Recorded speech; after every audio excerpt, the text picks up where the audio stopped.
Like who? I don't want to say the names, but Just say yes or no. Haney? yes. Shakur? Yeah. That's another one. I feel like that could be a fight, like if it ever were to happen, similar to this Ryan fight, where it would be a spectacle, would sell a lot of pay-per-view, people would come out to watch it. It'd be a little different though. Why you say that? I'm thinking of like boxing. I'm not thinking like. In terms of fighting. Yeah. Why? You think Shakur is better? No, I'm just saying like not even Shakur. I'm just saying like them as a whole. Like it'd be different. Like fighting them, it'd be more so like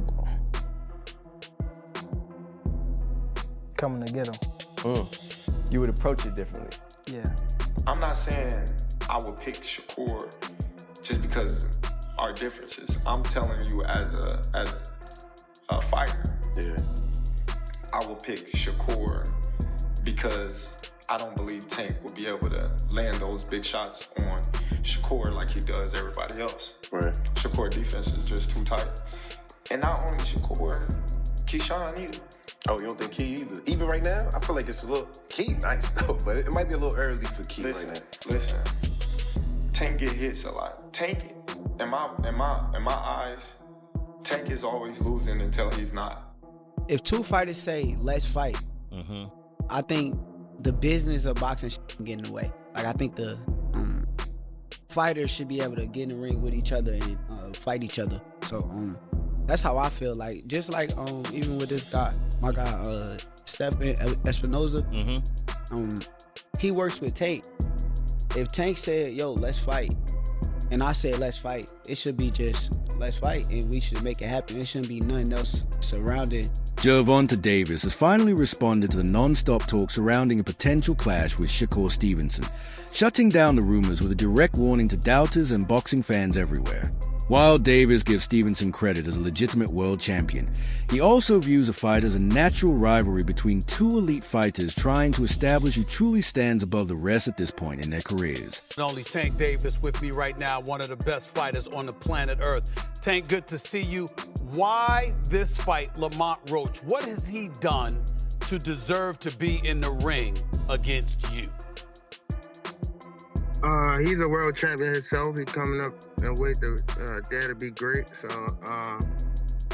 we fought before, you know. So it's history. It's history in that. There's two guys that's trying to be great.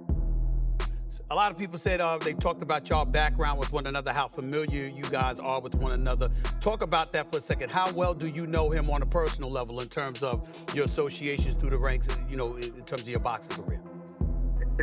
I don't know that, like, personally, right. Like, you know, but through the boxing, you know, we came up together and things like that. We had similar, friends and things like that in the boxing world.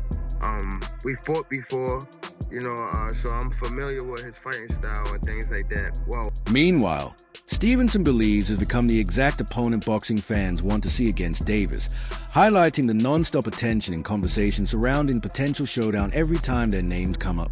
He continues to call for the fight publicly, insisting this is far beyond simple promotion or social media talk because, in his eyes, the boxing world now fully expects it to happen. I'm the guy, bro. I'm the guy that the boxing world wants to see you fight. You know, when you go places, all you hear is, yo, Shakur and Tank. Shakur, Tank. Oh, hey, when I go place, all I hear, yo, is you gonna beat Tank? When he go place, I know he hear my name. So it's like, bro, let's make this shit happen, dog. Hell no. Nah? Wow. Cause he a good boxer. Like, that's when I look at y'all two as the best in the division. How?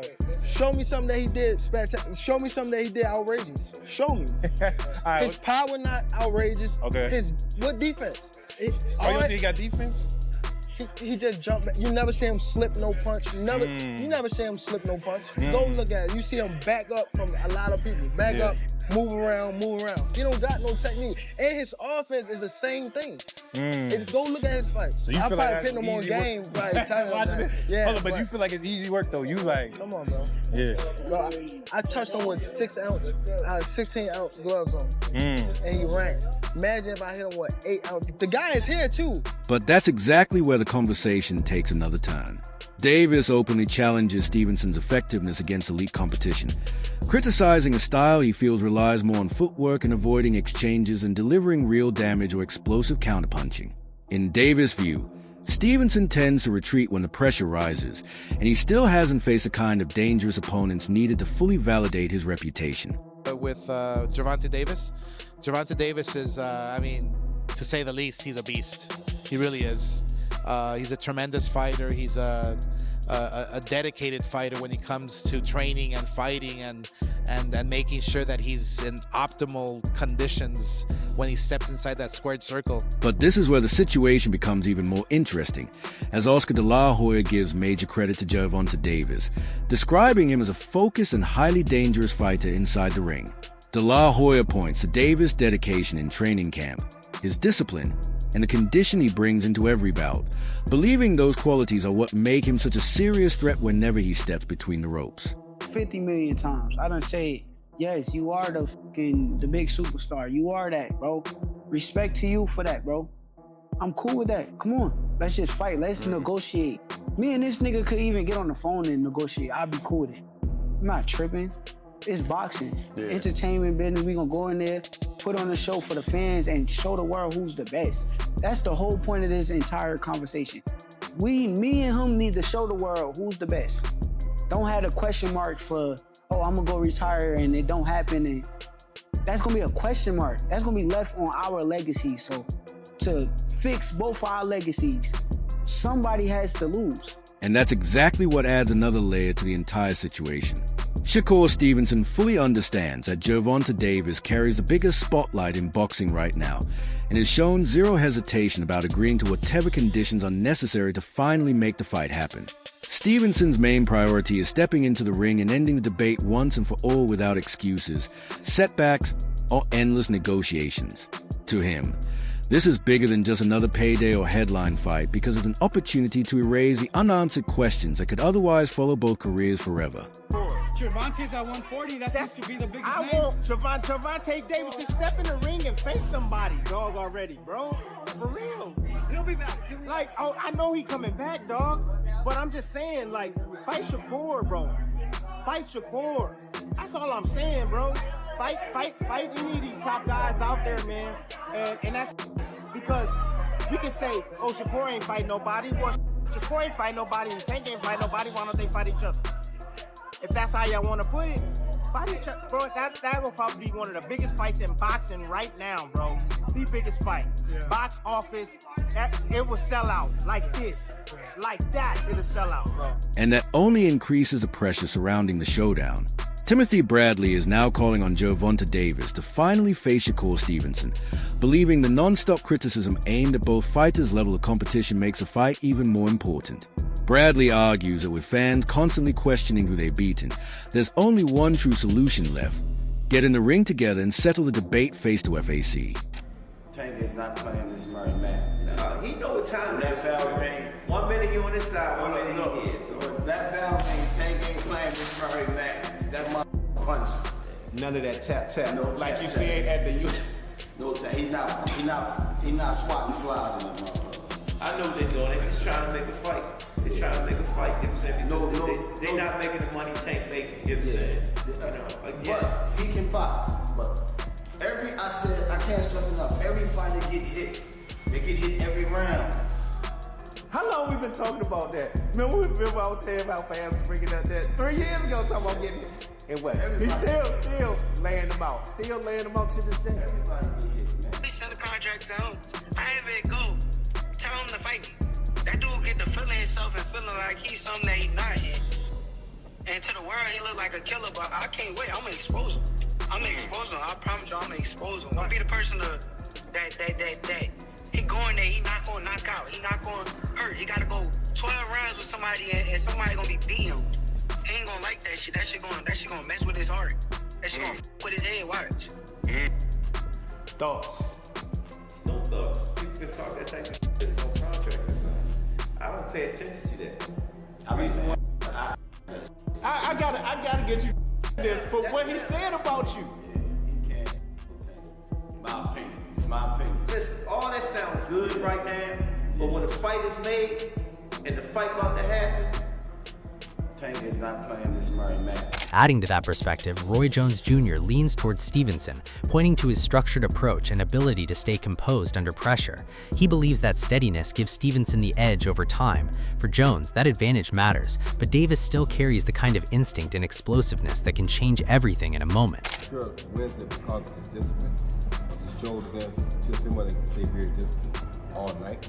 And he's the type of guy, he don't really do a lot of crazy stuff in his life normally. So it's like discipline is a thing that is not only exercised inside the ring, it's exercised also outside the ring. And as we see, sometimes Gervonta has problems with discipline, but we have never seen Shakur have problems with discipline. We've seen him be more disciplined at the right time than we've seen him not have discipline. So with the fight being like it is right now, I would lean towards Shakur because of his discipline, but don't get it twisted. If somebody could be Tank Davis with that person because of his intentions. And now the intensity around the situation really begins to rise. Music. Calvin Ford and Kenny Ellis emphasize that Gervonta Davis is no longer stepping into fights just to outscore opponents or coast through rounds. They say is now throwing every shot with bad intentions, delivering punches that carry real damage and pressure. According to them, Davis has evolved into a fighter who methodically breaks opponents down over time, using a far more aggressive and punishing style inside the ring.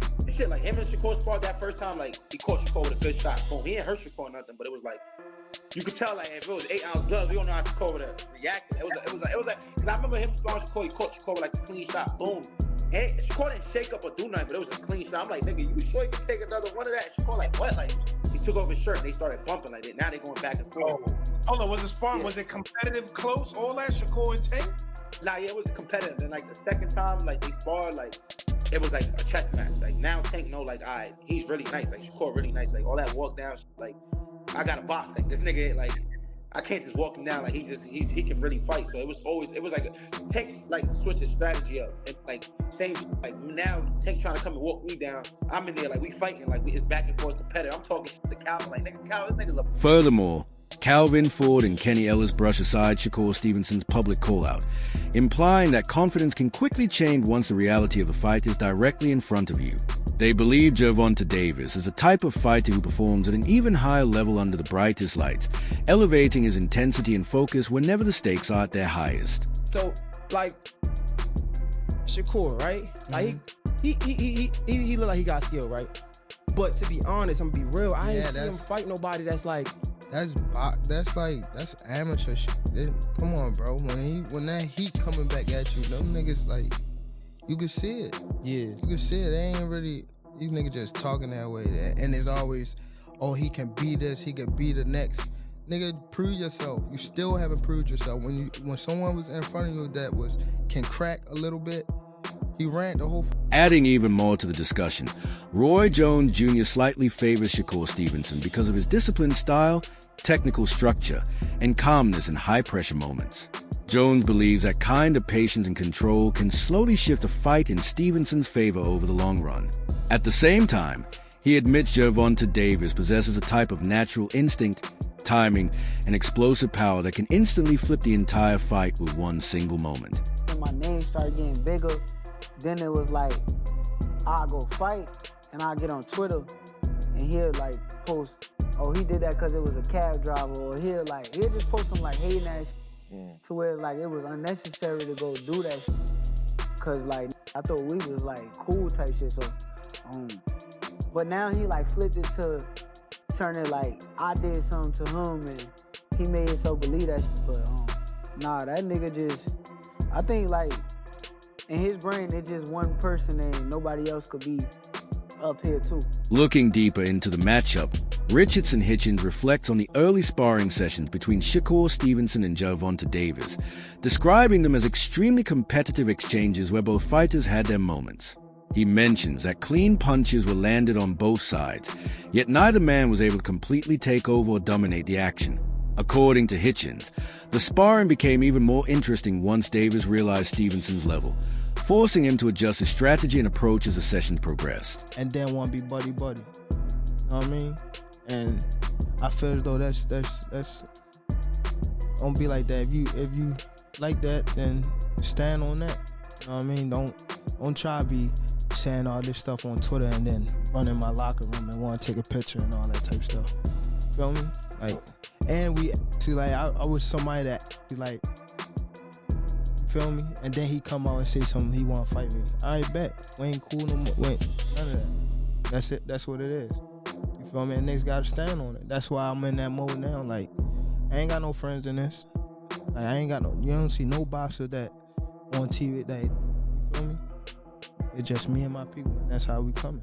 And then the entire conversation shifts once again as Gervonta Davis openly challenges Shakur Stevenson's resume, claiming his talent still hasn't been fully tested against elite fighters with genuine knockout power. Davis believes that whenever intense pressure starts building inside the ring, Stevenson's instinct is to focus more on escaping danger and staying safe rather than standing his ground and fully engaging in exchanges. What he is. I've been 3 different divisions. One, 2, 3, 4, and had the Ring Magazine belt. So I done way more than him. Like, if we talk about accomplishments, I don't want to hear what has I done for the sport of boxing. What have you done? But that's where things begin to feel more personal. Shakur Stevenson believes Gervonta Davis' attitude changed once his own name started generating serious attention in the boxing world, pointing to certain public reactions that he feels were unnecessary. Stevenson views it as more of a mentality issue, suggesting Davis may not be entirely comfortable with another young star rising alongside him at the top of the sport. Tank against Shakur is one of the biggest fights in the sport. I think Tank is so exceptional, it's going to take someone as good as Shakur to give him a real fight. And I love that fight. I love that. What? Shakur can't beat Tank. I disagree. He beat all the other fighters. I disagree. He can't Tank. I disagree. Tank loses rounds. Tank decides to do what he wants to in certain fights. We can you have a big bet on that fight. Most definitely. I think Shakur's the man to beat him. Shakur cannot Tank. He's a very good fighter. A lot of respect for him, what he's done in the ring. He's got a good team around him, but he can't Tank. Can't beat Tank. I disagree with you on that. Can't beat Tank. But that's also where the risk enters the picture, as Gervonta Davis questions Shakur Stevenson's consistency, pointing to what he sees as a difference between the confidence shown publicly and the energy displayed behind closed doors. Davis presented as a matter of respect, making it clear that once a fighter throws out a challenge, the attitude and tone should remain exactly the same at all times. Carries the power. He's sneaky. Explosive. You think you're doing something, and he rides off that overconfident. Where now he recognized this old school. He's so interesting Baltimore, Maryland. He's so old school. Know what old school is? Yeah. Anybody that throwing punches is open to get hit. Anybody and everybody that throw punches, you leave an opportunity. It's who get there first. It's like fencing. Mm-hmm. When you throw punches, no matter how straight, no matter how your stance are, when this becomes away from your body and things that you need to protect, the ribs, the chin. There's always an opening. It's always opening. Who get there first? And Tank is so good. Tank is so good. Tank will give you something that's really not there. And now the stakes continue to climb. Shakur Stevenson argues that his accomplishments across several weight divisions, along with multiple world title victories, already place him ahead of Gervonta Davis in terms of overall achievements. Stevenson pushes back against the comparisons, insisting that his resume and success inside the ring have already proven exactly where he belongs among boxing's elite. Right now, especially with and it's a legitimate conversation and argument that Shakur Stevenson could be the one to beat Tank Davis. But I prefer the conversation, and as I like to say, that is the greatest fight. That's the best fight to be made in boxing. Okay, well, strategic-wise, I agree with you on that point, because it would be interesting to see how Tank could penetrate Shakur Stevens' defense. But this is where everything starts to become unpredictable. Leonard Ellaby and Eddie Hearn find themselves on opposite sides when discussing a possible showdown between Gervonta Davis and Shakur Stevenson. One side views the fight as a career-defining matchup that boxing desperately needs, while the other believes Davis holds enough star power and leverage to control every aspect of the negotiations. At the center of the debate is one major question. Does Stevenson truly possess the skills, composure, and overall ability needed to seriously test Davis at the highest level of the sport? Want to be the one to, for the sake of words, let the cat out of the bag or share information about one of the fighters that the other fighter or the other team didn't know. But I think stylistically, I think competitively, mathematically, I think that's a fight for the ages right there. Both guys are accurate. Both guys are very good with their defense, very good with their offense. And the size makes sense for both those guys. They're right around the same height, and the list goes on, man. I think that, that's a fight right there. And suddenly the pressure surrounding the fight feels even bigger. Bernard Hopkins highlights Gervonta Davis's explosive punching power and natural instincts, emphasizing how dangerous he becomes the moment an opponent leaves even the smallest opening. Hopkins describes Davis as a fighter with an exceptional ability to read exchanges in real time, instantly recognizing mistakes and turning them into devastating counters that can completely change the direction of a fight within seconds. Shakur is a great boxer, but still, he doesn't. It only takes Tank one punch. Right. And if Tank catches him, no matter how great he is, he'll probably go out too. So that's the one thing with Tank is a one-punch knockout artist. But that only pushes the debate to another level, as Sean Porter sees Shakur Stevenson as a very real danger to Gervonta Davis, describing the matchup as one of the biggest and most exciting fights that can be made in boxing today. Porter believes a real challenge lies in finding a way to consistently break through Stevenson's defense and disrupt his rhythm, suggesting that tactical battle could ultimately decide how the entire fight unfolds. Right now,